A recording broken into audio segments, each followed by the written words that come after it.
Hello students, तो शुरू करते हैं lecture number 3 of set theory. अभी तक जो लेक्चर नंबर 2 में हमने पढ़ा था इक्वल सेट्स क्या होते हैं, then equivalent sets, subset, superset and power set. कुछ क्वेश्चंस भी किए थे उनके ऊपर। तो आज के लेक्चर की शुरुआत में एक सवाल के साथ में कर रहा हूं। जैसे मैंने लिखा let set B equal to x, इसका एलिमेंट है such that x equal to n minus one upon n plus one, where n belongs to set of whole numbers and n is less than equal to 10।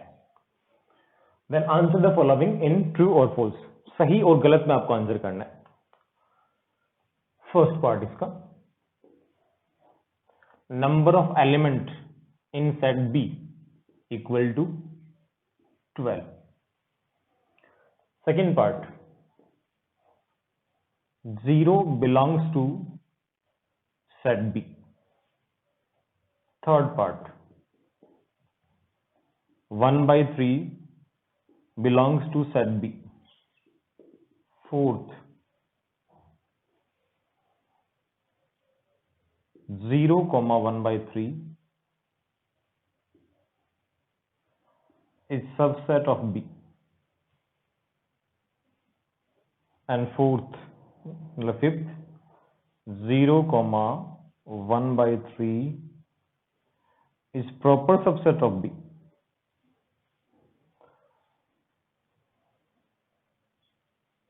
ये कुछ 5 सवाल मैंने आपको दिए हैं, इनका आंसर आपको करना है ट्रू या फॉल्स के अंदर।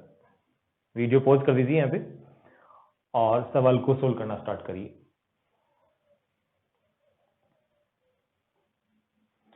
तो कर देंगे डिस्कस अपन। सेट बी में नंबर ऑफ एलिमेंट कमेंट कर रहे हैं आप 12। तो यहाँ पे देखिए, आप रूल दिया आपको, यहाँ पे ये रूल दिया, इस रूल के अंडर इस सेट के सारे एलिमेंट फाइंड कर पाएंगे। सेट बिल्डर फॉर्म में लिखा हुआ है, इसको आप रोस्टर फॉर्म में कन्वर्ट कर सकते हैं by putting the values of N. N आपको पुट करना है लेस देन इक्वल टू 10 और साथ में होल नंबर भी बनाते हैं। स्टार्ट कहां से होगा? 0 से। तो 0 1 2 3 अप टू कहां तक?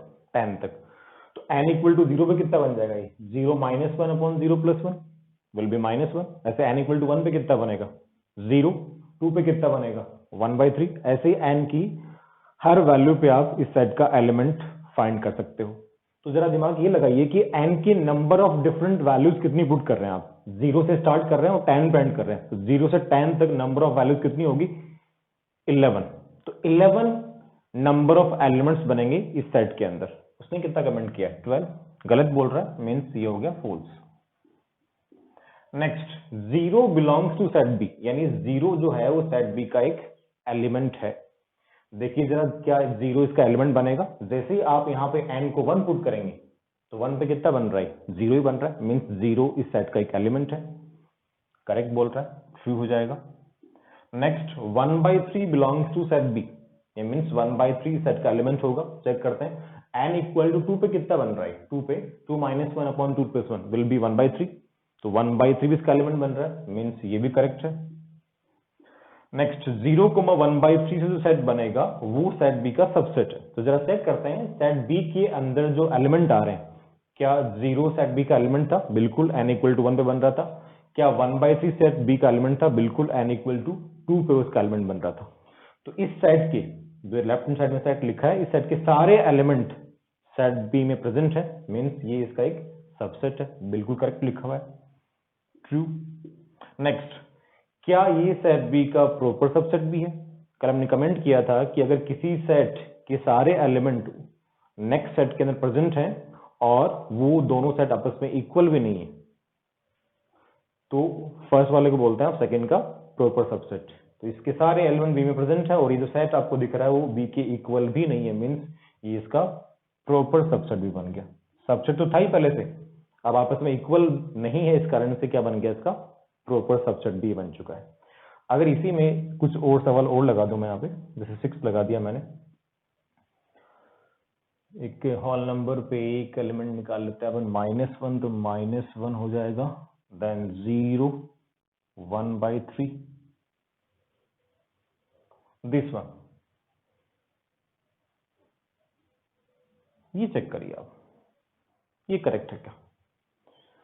सबसेट का जो नोटेशन बना होता है वो कल हमने सीखा था। कि अगर ऐसा कहीं भी लिखा हो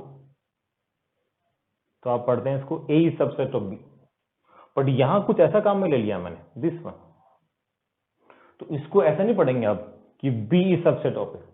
साइन ऑनली यही बना होता है, ऐसा कोई नोटेशन बना ही नहीं है दुनिया के अंदर। अगर बना ही नहीं है तो ये डेफिनेटली लिखना गलत ही है, ये बिल्कुल गलत है आप, तो ये ऑब्वियस फॉल्स होगा, बिकॉज ऐसा कोई नोटेशन है ही नहीं अपने पास। तो ये कुछ सवाल लिए हमने, एक सवाल इसको और लेते हैं।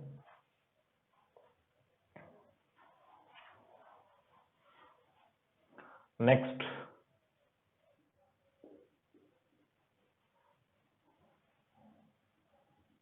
let a set having p elements and another set having q elements such that difference of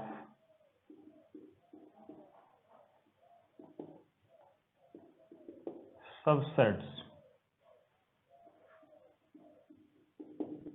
of given two sets is 56, then p, q। ये कमेंट करना है क्या होगा। ऑप्शन दे रहा हूं आपको मैं यहाँ पे, जैसे ऑप्शन ए बना दिया हमने 3,8, option B 8,3, option C 3,6 and last option D 6,3।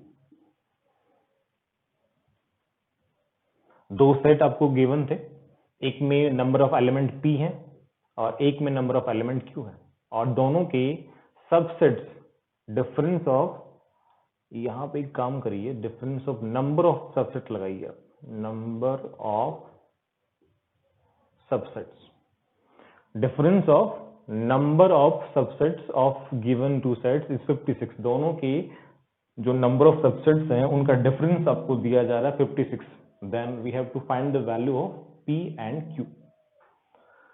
कल हमने कमेंट किया था अगर किसी सेट में नंबर ऑफ एलिमेंट p है तो उसके number of subset will be 2 power p। तो यहाँ पे एक सेट में नंबर ऑफ एलिमेंट p है तो उसके number of subset will be 2 power p, दूसरे के number of subset will be 2 power q, दोनों का डिफरेंस आपको देगा 56। तो डिफरेंस कर दीजिए, देन उस इक्वेशन को सिंप्लीफाई करके आप p एंड q निकाल सकते हैं। करिए सो।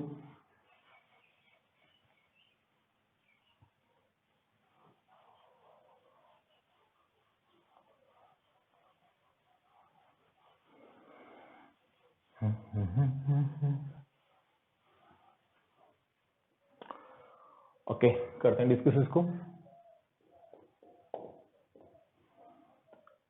देखिए डिफरेंस में आपको कमेंट ये नहीं किया कि फर्स्ट माइनस सेकंड करना, आप ओनली डिफरेंस बोला इसने कि दोनों के सबसेट का डिफरेंस, पहले कौन सा लेना है बाद में कौन सा लेना है इसने मेंशन नहीं किया, तो आप पहले कोई सा भी ले सकते हो। मैंने 2 पावर p पहले ले लिया और 2 पावर q बाद में ले लिया, विल बी कितना 56। आप चाहें तो इसको ऐसा भी ले सकते हैं,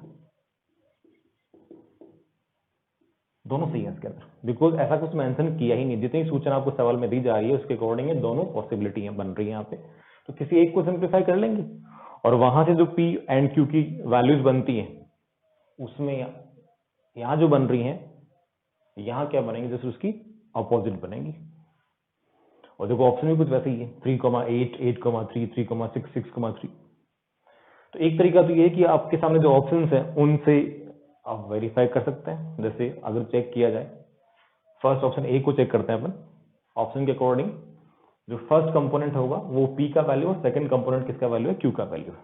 तो अगर ऑप्शन ए को वेरीफाई किया जाए इस वाले केस के अंदर, तो p पुट करना आपको 3 और q पुट करना आपको 8, 2 पावर 3 माइनस 2 पावर 8। अब डेफिनेटली यहां तो नेगेटिव आना है, तो इसको चेक कर लेते हैं हम 8,3 को। 2 पावर 8 माइनस 2 पावर 3। अब 2 पावर 8 कितना होगा? 2 पावर 8, 2 पावर 5 होता है 32, 2 पावर 6 64, 2 पावर 8 हो जाएगा आपका कितना? 256। अब 256 माइनस कितना? 8। 256 माइनस 8 तो 56 तो होने का सवाल ही नहीं है। मीन्स ये दोनों ऑप्शन तो गलत हो गए यहीं पे। अगर ऑप्शन में सी और डी को देखा जाए तो एक बार ऑप्शन डी को देख लेते हैं। ऑप्शन डी के अकॉर्डिंग इस वाले केस को चेक कर रहा हूं मैं। तो पी कितना है? 6 और क्यू कितना है? 3। 2 पावर 6 64 माइनस 2 पावर 3 8। 64 माइनस 8 कितना होता है? 56, यानी करेक्ट है। और इस वाले के अकॉर्डिंग ये हो जाएगा अपने आप। अगर आपको परफेक्ट तरीके से सोल्व करना है तो भी सोल्व कर लेते हैं, किसी एक को सिंप्लीफाई कर लीजिए आप। अगर बाय मेथड आपको ट्राई करना है, बाकी ऑप्शन आपके सामने, ऑप्शन से आप डेफिनेटली एग्जाम सीन में आपको यही करना चाहिए। अगर इस टाइप से कोई सवाल आपको मिल रहा है और ऑप्शन से वेरीफाई करने का आपको मौका मिल रहा है तो डेफिनेटली उसको रख के चेक करना चाहिए आपको। मैथड देख लीजिए। 2 power p minus 2 power q equal to 56, तो डेफिनेटली ये छोटा होगा और ये बड़ा होगा, तो 2 पावर q यहां से कॉमन निकाल ले रहा हूं। कितना बन जाएगा ये? 2 power p minus q minus 1 equal to 56। अब देखिए यहां पे 2 पावर q एक इवन इंटीजर होगा या नेचुरल नंबर बोल दीजिए, और ये कैसा होगा? ये 2 पावर p माइनस q भी इवन हो रहा है, माइनस 1 विल बी ऑड, तो ये 2 पावर q यहाँ पे है इवन, और ये कैसा बन गया यहाँ पे? ऑड। और दोनों ही क्या बन रहे हैं यहाँ पे? Natural number. तो 56 जो राइट हैंड साइड में लिखा हुआ है, इसको भी आपको दो नेचुरल नंबर के मल्टीप्लाई में ब्रेक करना है, जिसमें एक होना चाहिए इवन और एक होना चाहिए ऑड। ये ब्रेक करके देखिए, इसको क्या लिखोगे आप? 56 को क्या लिख सकते हैं? एक इवन एक ऑड, 8 इंटू 7। अब 8 जो जाएगा ये 2 पावर क्यू के पास, और ये जाएगा 7 इस वाले फैक्टर के पास। सिंप्लीफाई कर लीजिए। 2 पावर क्यू कितना? 8 and 2 power p minus Q minus 1 will be 7, तो यहां से q कितना बन जाएगा? 3, और ये 2 power p minus Q will be 8, तो p minus Q will be 3, p will be, ये q आपको पुट कर देना यहाँ पे, विल बी 6, तो p बन रहा है 6 और q बन रहा है 3, 6,3। और इस वाले केस में जैसे इसका अपोजिट आएगा, यहाँ p बन जाएगा 3 और q बन जाएगा 6, तो ये दोनों ही आंसर क्या है? Correct.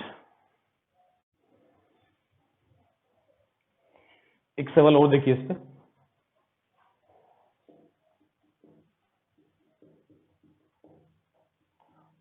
Answer the following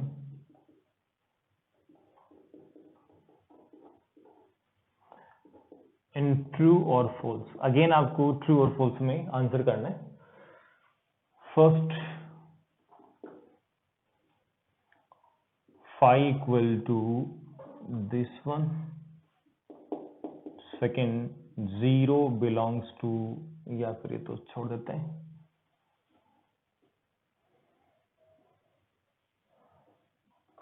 five belongs to 5। Next is a null set.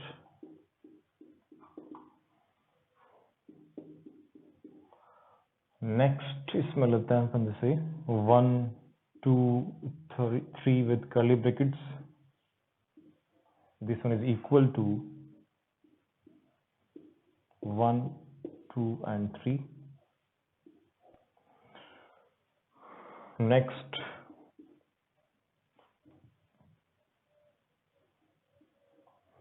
belongs to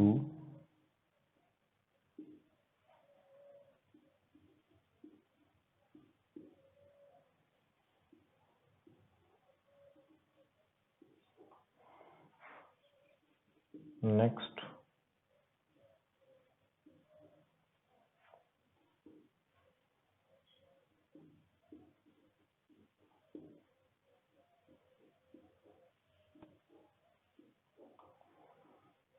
ये कुछ क्वेश्चंस आपको ट्राई करने हैं। तो नोट करने के बाद इनको सोल्व करिए, वीडियो को पॉज कर देना आपको।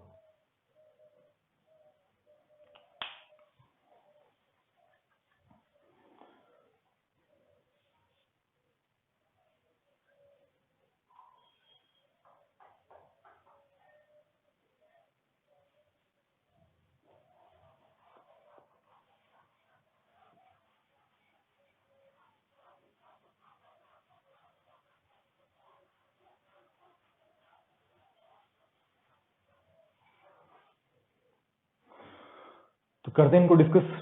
First one, five equal to this one. Five के अंदर तो एक भी एलिमेंट नहीं होता है और यहाँ तो एलिमेंट जीरो है, मीन्स ये तो गलत हो गया, false. Five belongs to five, क्या फाइव सेट फाइव को बिलोंग करेगा?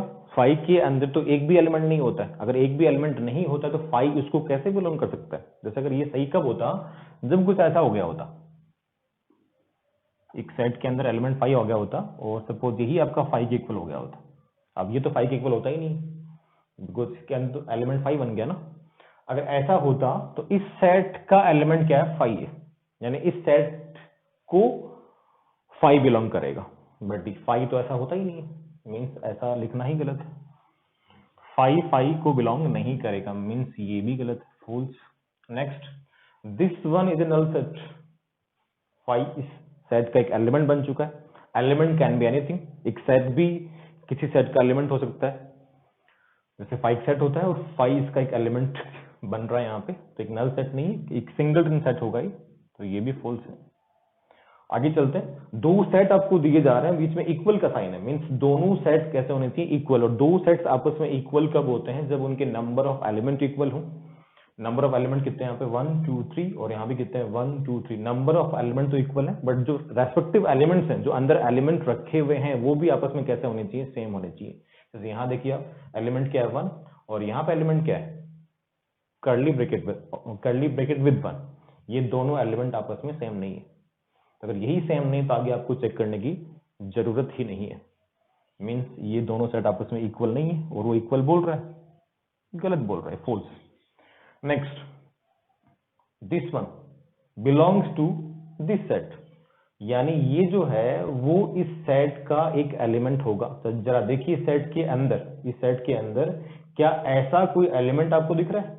इस सब का एलिमेंट बिल्कुल देखिए यहाँ पे, ये रहा कर्ली ब्रैकेट विद 1, इस सेट का एलिमेंट है, और आप बोल रहे हैं कि this one belongs to set this, तो ये जो दिख रहा है आपको वो इसको बिलोंग कर रहा है, मींस करेक्ट है, ट्रू।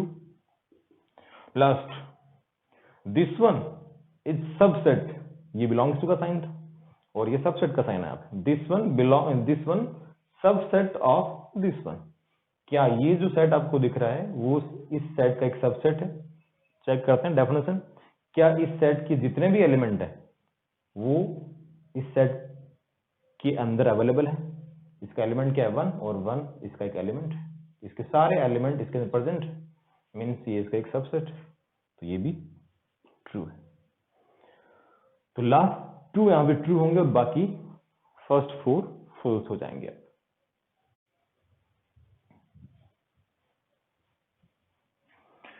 नेक्स्ट एक नोट लगाइए आप,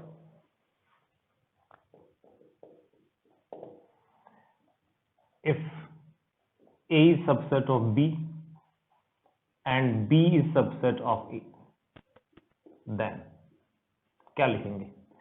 A B का सबसेट है और B A का सबसेट है, मींस A के सारे एलिमेंट B में प्रेजेंट है और B के सारे एलिमेंट A में प्रेजेंट है। तो ऐसा तभी पॉसिबल है जब दोनों सेट आपस में क्या हो जाए? इक्वल हो जाए।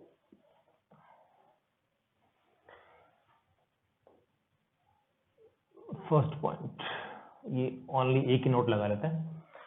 एक इसमें टर्म मिस हो गया था बीच में अपना, एक सेट का टाइप होता है, उसको बोलते हैं आप यूनिवर्सल सेट। यूनिवर्सल सेट वो भी यहां पे लिख लेते हैं अपन, बिकॉज अभी काम आएगा ये। इसको आप डिनोट करते हैं यू से, या कैपिटल यू बोलिए इसको। सेट्स के टाइप पढ़े थे आपने, null set, singleton set, finite set, infinite set. एक सेट ये भी होता है यूनिवर्सल नाम से आपको पता लग रहा होगा, सबसे बड़ा सेट। जो भी सपोज आपको कोई डिस्कशन चल रहा है, आप कोई सवाल सोल्व कर रहे हैं, तो उस डिस्कशन के अंदर जितने भी सेट्स काम आ रहे हैं, या कहें तो जितने भी एलिमेंट यूज आ रहे हैं, अगर उन एलिमेंट्स से एक नया सेट बना दिया जाए सबसे, तो वो उस कॉन्टेक्स्ट का क्या बन जाएगा, एक यूनिवर्सल सेट बन जाएगा। वो उस डिस्कशन का या उस सवाल का क्या बन जाएगा, एक यूनिवर्सल सेट बन जाएगा। यूनिवर्सल सेट आप एक से ज्यादा ही बना सकते हैं, वो कोई दिक्कत नहीं है, बट जितने भी एलिमेंट्स उस डिस्कशन में काम आ रहे हैं, वो सारे एलिमेंट इसको बिलोंग करेंगे। तो लिखिए इसका definition, A set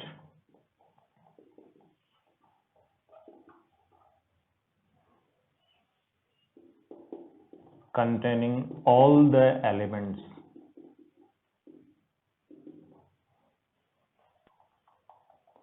of a discussion. For example, set ए लिया सपोज मैंने, एलिमेंट 1 2 3, सेट बी ले लिया जाए, एलिमेंट 3 4 5 6, एक सेट सी ले लिया मैंने, इसके एलिमेंट रखे मैंने 2 3 7 8। अब इस जो ये आपका डिस्कशन चल रहा है, जो आप सवाल सोल्व कर रहे हैं, इसका जो यूनिवर्सल सेट बनेगा वो देखिए क्या बनेगा। जितने भी इसमें एलिमेंट काम आ रहे हैं, वो सारे एलिमेंट इस यू को बिलोंग करने चाहिए। तो 1 हो गया, 2 भी काम आ रहा है, देन 3 हो गया, 4 5 6 7 8। अब ये सारे एलिमेंट तो इसके अंदर आने चाहिए, एक्स्ट्रा एलिमेंट भी इसके अंदर आ सकते हैं। ये तो सारे आने चाहिए, एक्स्ट्रा एलिमेंट भी इसमें आ सकते हैं, वो कोई दिक्कत नहीं है। ये बन गया इसका यू। इसके अलावा भी इसका यू बना सकते हैं आप।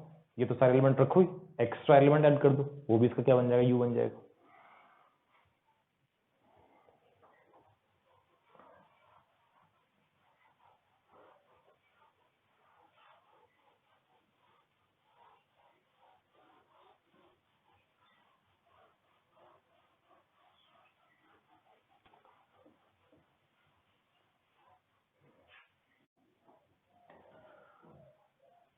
नेक्स्ट अब लेते हैं अपन operation on sets and Venn diagram.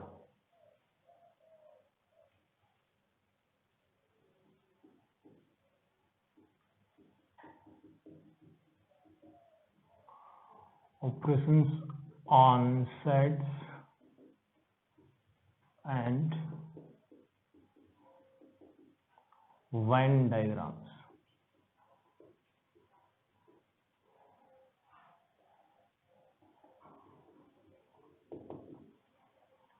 तो सबसे पहले तो ये वेन डायग्राम क्या होते हैं।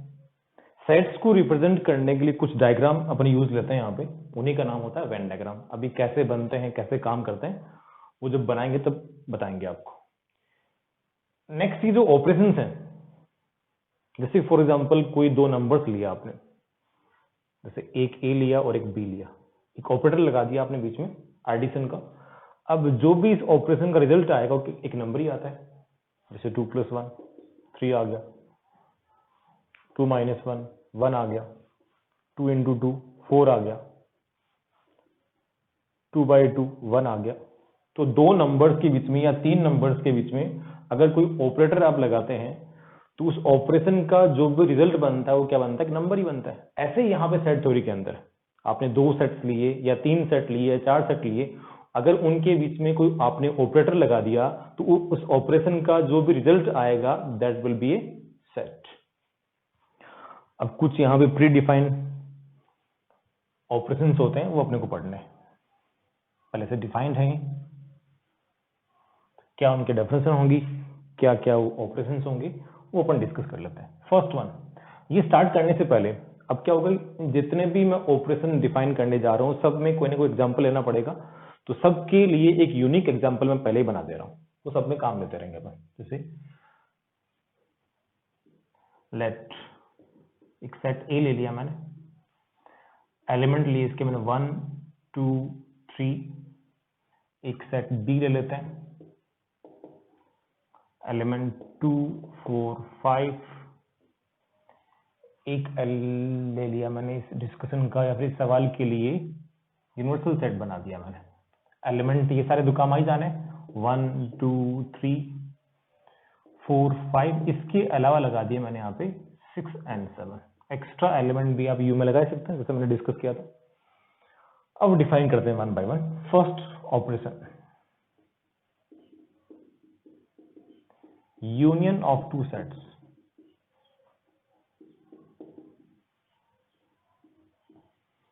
जैसे एक सेट मैंने ए लिया और एक बी लिया, दोनों के बीच में ऑपरेटर लगाना आपको यूनियन, यू, इसको पढ़ेंगे आप ए यूनियन बी, एक सेट ही बनेगा, कर्ली ब्रैकेट्स आ जाएंगे, एलिमेंट इसका एक्स मान लिया मैंने, सच दैट।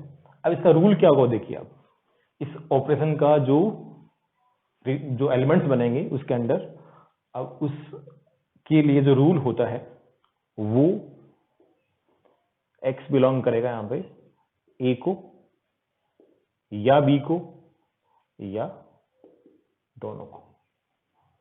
अगर आप ए यूनियन बी बना रहे हैं यानी दोनों सेट्स को बाई ज्वाइन कर रहे हैं operator U, A union B, तो उसका जो एलिमेंट बनेगा वो एलिमेंट या तो ए को बिलोंग करेगा या बी को या फिर दोनों को ही बिलोंग करेगा। जैसे इस एग्जाम्पल के अकॉर्डिंग अगर मेरे को फाइंड करना हो ए यू बी, इस एग्जाम्पल के लिए बताइए क्या बनेगा। एलिमेंट आइदर ए और बी और बोथ ए एंड बी। तो अगर ए और बी का फाइंड करना कोई यूनियन, तो दोनों के जो एलिमेंट्स हैं वो आपको एक साथ लिख देना है बस। क्या बन जाएगा 1 2 3 इसके एलिमेंट हो गए, और यहाँ पे 2 ऑलरेडी आ चुका है, उसको दूसरी बार कॉपी नहीं करना आपको। देन क्या आ जाएगा 4 and 5। अब देखिए ये जो डेफिनेशन है वो अपन चेक करके देखते हैं डेफिनेशन फॉलो कर रहा है क्या। इसका फर्स्ट एलिमेंट क्या है 1, 1 किसको बिलोंग कर रहा है, ए को बिलोंग कर रहा है। 2 किसको बिलोंग कर रहा है, ए को भी एंड बी को भी, एंड दोनों को बिलोंग कर रहा है। 3 किसको बिलोंग कर रहा है, ओनली ए को। 4 ओनली बी को। 5 ओनली बी को। क्या इस सेट के अंदर कोई भी ऐसा एलिमेंट आप देख पा रहे हैं जो ना तो ए को बिलोंग कर रहा है और ना ही बी को बिलोंग कर रहा है? नहीं, यानी हर एलिमेंट या तो ए को बिलोंग कर रहा है या बी को या फिर दोनों को। तो आगे से ये ध्यान रखें कि कोई भी दो सेट्स का अगर आपको यूनियन फाइंड करना है, मतलब उन दोनों सेट्स के जो भी एलिमेंट हैं वो आपको एक साथ वहां पे कॉपी कर देना है। अब अगर वेन डायग्राम की बात की जाए तो वेन डायग्राम देख लेते हैं। वेन डायग्राम में क्या होता है कि एक रेक्टेंगल बनाना होता है आपको। ये रेक्टेंगल होता है फॉर यूनिवर्सल सेट, सबसे बड़ा सेट, इससे बड़ा कोई सेट संभव नहीं है उस पर्टिकुलर डिस्कशन का, उस पर्टिकुलर कॉन्टेक्स्ट का। तो ये तो बन गया यू, एक रेक्टेंगल बनेगा यू के लिए।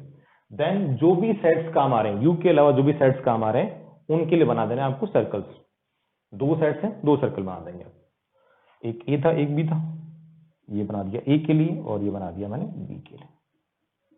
अब ये दोनों सर्कल इंटरसेक्ट क्यों कर रहे हैं, ये आपको सोचना चाहिए कि मैंने दोनों सर्कल ऐसे क्यों नहीं बनाए दूर दूर, या फिर एक के अंदर एक क्यों नहीं बनाया। उसका रीजन ये है कि जैसे जो एग्जाम्पल आपके सामने हैं उनमें देखिए आप, कुछ कॉमन एलिमेंट दिख रहा होगा आपको। कॉमन एलिमेंट एक ही है 2।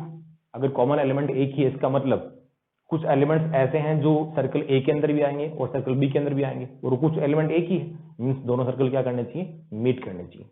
अगर कॉमन एलिमेंट एक भी नहीं होता तो इस केस में ये केस बनता। अगर सारे एलिमेंट कॉमन हो गए होते फिर ये केस भी बन सकता था। उस केस में सपोज ये सेट ए बोलता मैं और ये बी बोलता, तो इस केस में अगर सेट ए के सारे एलिमेंट बी में प्रेजेंट हैं और जो बी सेट है उसमें कुछ एक्स्ट्रा एलिमेंट भी है, तो उस केस में ये बन गया होता। अगर सेट ए और सेट बी इक्वल हो गए होते तो इस केस में दोनों सर्कल कॉन्साइड करके होते। तो यहां पे ये वाला केस चल रहा है। अब जो एलिमेंट्स लिए मैंने इनको फिल करके देखते हैं अपन। एक एलिमेंट दिख रहा है वो 2 जो दोनों में कॉमन है, तो कॉमन रीजन कौन सा दिख रहा है, उसमें 2 आ जाएगा, यहां पे आ गया 2। अगर ए को देखा जाए 2 तो फिल कर दिया आपने। अब 1 के देखते हैं, 1 कहां पे आएगा, 1 केवल ए के अंदर आ रहा है, ओनली ए वाले पार्ट में, 1 यहां पे आ गया। देन 3, ये भी ओनली ए में, 3 यहां पे आ गया। बी को देखते हैं, 2 ऑलरेडी आ चुका है, 4 यहां पे और 5 यहां पे। अब देखिए कैपिटल यू को, आप 1 हो गया, 2 हो गया, 3 हो गया, 4 हो गया, 5 हो गया, 6 एंड 7। अब ये 6 7 ना तो ए में आ रहा है ना ही बी में आ रहे हैं, यानी दोनों सर्कल की अलावा जो पार्ट है और साथ में रेक्टेंगल के अंदर, उसमें आपको ये 6 और 7 फिल कर देना है। तो यहाँ कहीं मैंने 6 फिल कर दिया और यहाँ कहीं मैं 7 फिल कर दिया। ये बन गया इसका वेन डायग्राम। अब एग्जैक्टली ए यू बी का रीजन कौन सा बनेगा आपको देखना। तो बाय डेफिनेशन आपने क्या बोला है कि ए यू बी के अंदर वो सारे एलिमेंट आते हैं जो या तो ए को बिलोंग करते हैं या बी को या फिर दोनों को। यानी जिस भी रीजन में आपको सर्कल दिख रहा है वो रीजन आपको यहाँ पे फाइनलाइज कर देना है। ये लो जी, एक तो ये हो गया और एक ही हो गया। ये रीजन बन गया यहाँ पे ए यूनियन बी का।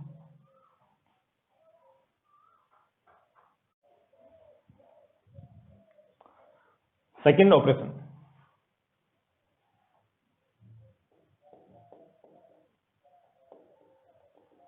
Intersection of two sets.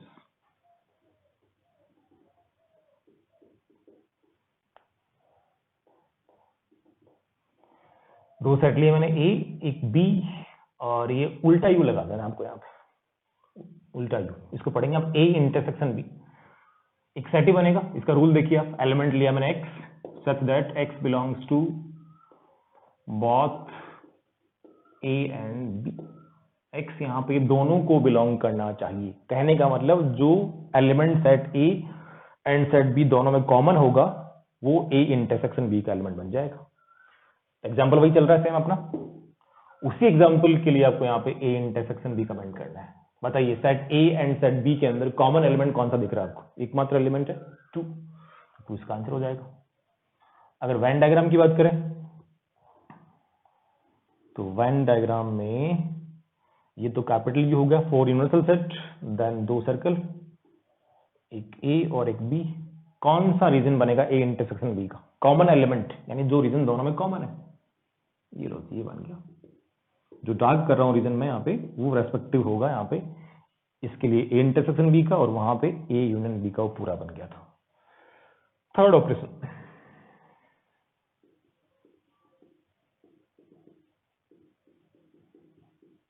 Difference of two sets. इस बार दो सेट्स का आपको डिफरेंस करना है। लेट्स सपोज एक सेट मैंने ए ले लिया और एक सेट मैंने बी ले लिया, डिफरेंस यानी माइनस साइन, ए में से बी माइनस करना है आपको। एक सेट ही बनेगा। रूल देखिए इसका, एलिमेंट एक्स मान लिया such that X belongs to A but not B. X A को तो बिलोंग करना चाहिए बट बी को बिलोंग नहीं करना चाहिए। जो सेट पहले लिखा है उसको बिलोंग करना चाहिए और जो माइनस के बाद में लिखा है उसको बिलोंग नहीं करना चाहिए। अब जो एग्जाम्पल अपना चल रखा है ऑलरेडी,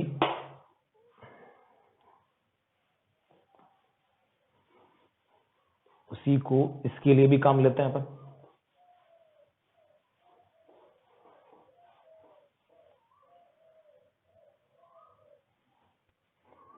देखिए इस एग्जाम्पल में a माइनस बी क्या बनेगा?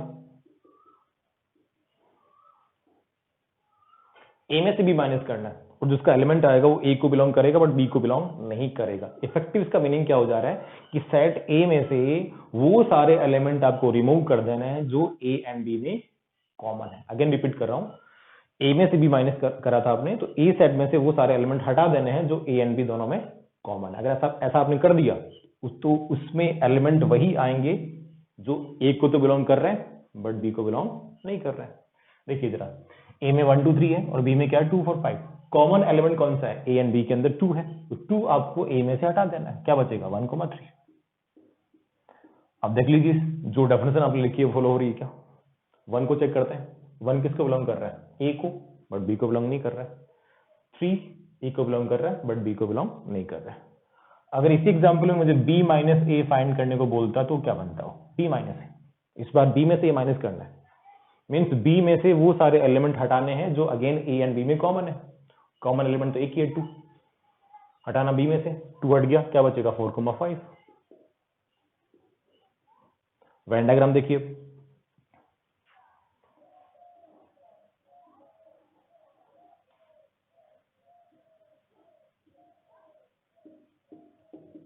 a माइनस बी का ड्रॉ करने जा रहे हैं आप। तो आपने बोला कि a में से वो एलिमेंट्स हटाएंगे जो दोनों में कॉमन है। ये पूरा सर्कल है, कॉमन ये वाला पार्ट है, ये आपने हटा दिया तो कौन सा बचेगा, ये बच जाएगा। इसी को लैंग्वेज की फॉर्म अगर बोलना हो तो आप ओनली ए भी बोल सकते हैं, क्योंकि इस रीजन में जितने भी एलिमेंट आएंगे वो केवल ए को बिलोंग करेंगे, ओनली ए को बिलोंग करेंगे। और यहां जो आ रहे हैं इस रीजन में वो दोनों को बिलोंग करेंगे, और जैसे इधर आएंगे वो ओनली बी को बिलोंग करेंगे, और जो दोनों के बाहर आएंगे वो neither A and nor be को बिलोंग करेंगे। अगर ऐसे बी माइनस ए ड्रॉ करना हो, बी माइनस ए, ये ए ये बी, तो बी में से जो दोनों का कॉमन रीजन है यानी ये वाला, ये आपको हटा देना है, ये बचेगा, ये बन गया B minus A. Language version only B, केवल बी। नेक्स्ट ऑपरेशन फोर्थ,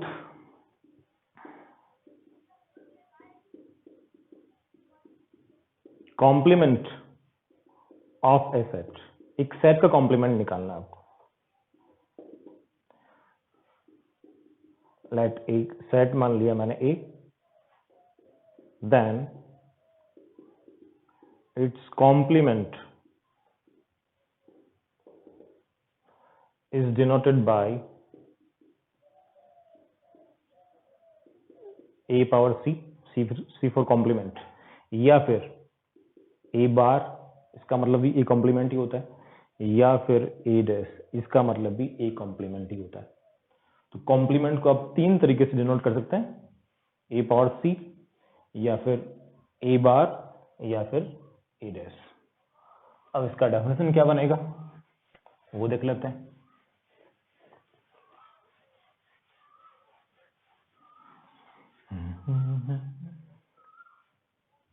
तो A complement means A bar, element X मान लेते हैं, such that X does not belongs to A, X A को बिलोंग नहीं करना चाहिए। ए बार मतलब नॉट ए, जो इसका एलिमेंट होगा वो ए को बिलोंग नहीं करना चाहिए।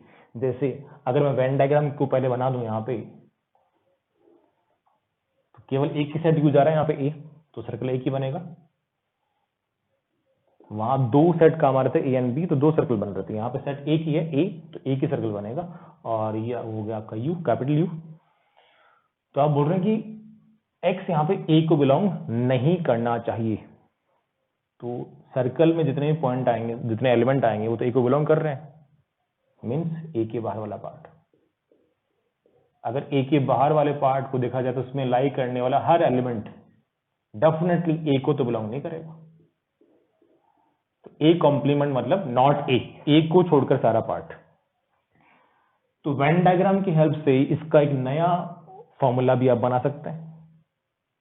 ए को आप रिमूव कर दे रहे हैं यहां पे, किसमें से, रेक्टेंगल में से। क्या बन गया formula, capital you minus A. Capital you में से वो सारे एलिमेंट आपको माइनस हटा देने हैं जो ए और यू में कॉमन है, और ए और यू में कॉमन कौन सा है, पूरा ए है ना। अगर रेक्टेंगल में से अगर मैंने सर्कल हटा दिया तो क्या बचेगा, यू माइनस ए बचेगा। अब अगर इस एग्जाम्पल के लिए आपको ए कॉम्प्लीमेंट फाइंड करना हो, इस एग्जाम्पल के लिए अगर ए कॉम्प्लीमेंट फाइंड करें अपन, तो बताओ क्या बनेगा, यू माइनस ए, यानी यू में से वो सारे एलिमेंट हटा देने हैं जो यू और ए में कॉमन है, और यू और ए में कॉमन तो पूरा डेफिनेटली ए बनेगा ना। तो ये 1 2 3 यहां से हट जाएगा, तो रिमेनिंग पार्ट विल बी 4 5 6 7। अगर ऐसे आपको बी कॉम्प्लीमेंट फाइंड करना होता तो बी कॉम्प्लीमेंट क्या बनता, यू माइनस बी। इस बार यू में से वो सारे एलिमेंट हटाते आप जो यू एंड बी में कॉमन है, और यू एंड बी में कॉमन क्या, पूरा बी आ जाएगा। तो बी वाले सारे एलिमेंट आपको यू में से रिमूव कर देना, 2 4 5। तो रिमेनिंग एलिमेंट्स विल बी, क्या बच जाएंगे यहाँ पे, तो 1 हो गया, देन 3 हो जाएगा, 2 हट गया, 4 हट गया, 5, देन 6, देन 7। तो इस तरीके से आप किसी भी सेट का कॉम्प्लीमेंट सेट बना सकते हैं। नेक्स्ट, फिफ्थ,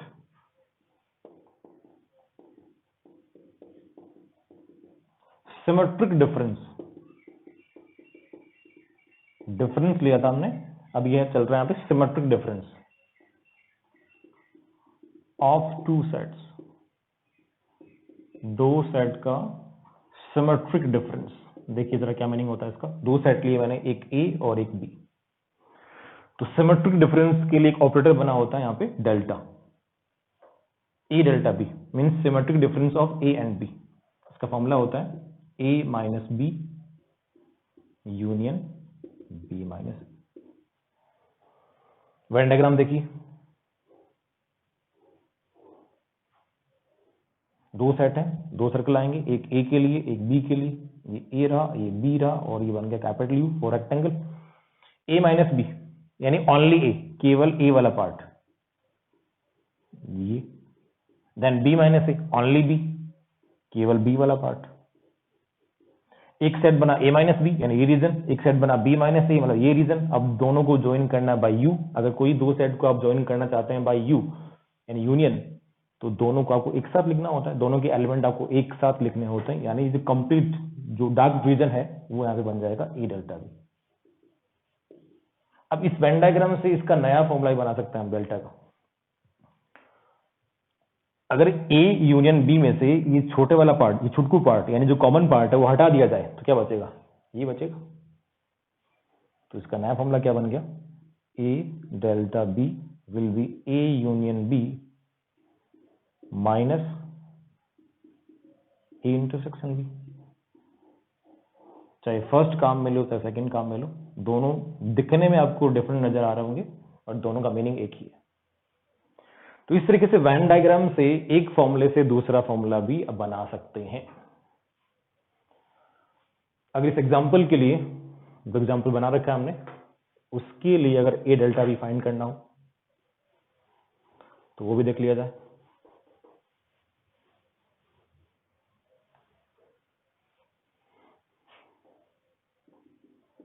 ए डेल्टा बी, ये भी हटा दे रहे हैं।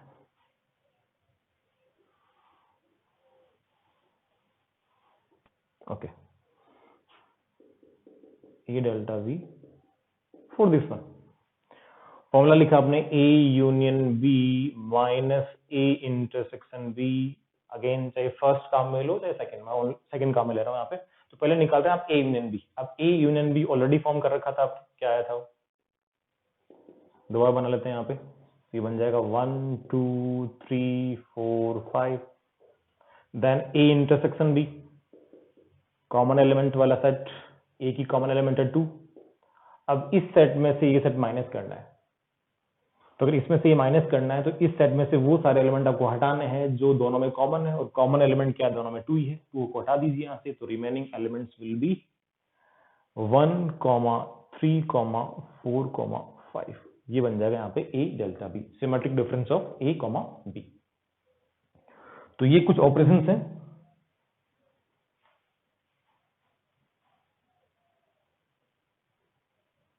अब इनके ऊपर कुछ सवाल अपन प्रैक्टिस करेंगे, बट वो लेंगे अपन अगले लेक्चर के अंदर। तो आज इस लेक्चर को यहीं समाप्त करता हूं मैं। Thank you.